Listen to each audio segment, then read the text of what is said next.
Good morning and welcome back. There are 6 snakes in Georgia that can kill you if you're bitten, and many people may not recognize the ones when they come across them. Knowing the difference between venomous and non-venomous snakes can save your life. 41 NBC's Amber Lake has more on the deadly snakes of Georgia.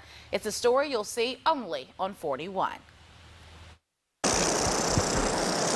Most of us know that sound, and if you don't, your best bet is to move away from wherever the sound is coming from.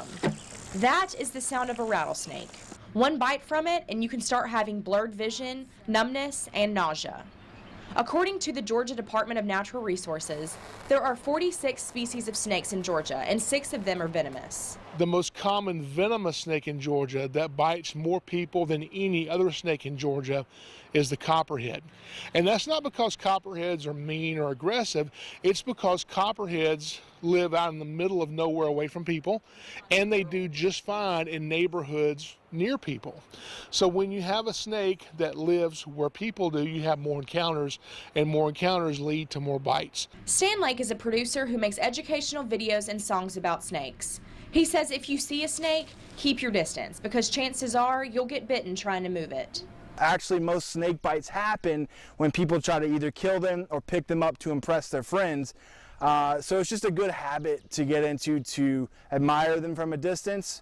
If you are afraid, it's understandable, but they're not going to go out of their way to get you. Jason Clark is the owner of Southeastern Reptile Rescue, and he says snakes come near homes looking for food, and killing them or moving them doesn't solve the problem.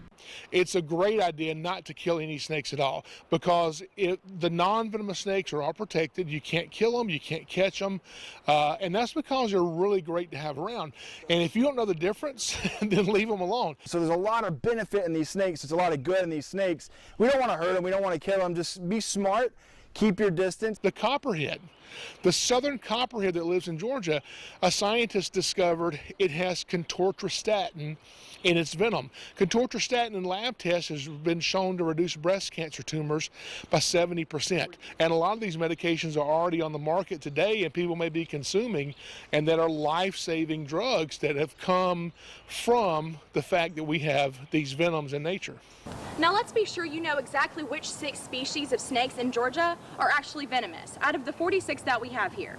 We have the copperhead, the eastern coral snake, the cottonmouth, the pygmy rattlesnake, the diamondback rattlesnake, and the timber rattlesnake. But what do you do if a venomous snake bites you? And no, you don't suck out the venom. Keep the area of the snake bite below your heart and try to stay calm. Dr. Dennis Ashley warns people not to use alcohol on the bite. Keep an eye out for swelling, pain, anaphylactic reaction, and redness. But hopefully you've sought the medical attention before that starts happening, because the quicker we can get to you and evaluate, the quicker we can start treatment. What's the best way to deal with a snake if you see one? It sounds simple, but just back away and leave the snake alone. That snake's not going to bother you if you don't bother the snake. Thomas Floyd with the Georgia Department of Natural Resources says they're already getting a lot of snake calls this season. It's really difficult to obviously know all 46 species of snakes, so the your best method is to become familiar with the patterns and color of those venomous species that may be in your particular area. Reporting in Macon, Amber Lake, 41 NBC News. And according to the Georgia Department of Natural Resources, the best way to identify snakes is to look at the markings on their backs and research pictures of venomous snakes. If you do see a snake in your yard and you want to remove it or identify it, there's a link on our website, 41NBC.com, and that will connect you to the Southeast Reptile Rescue.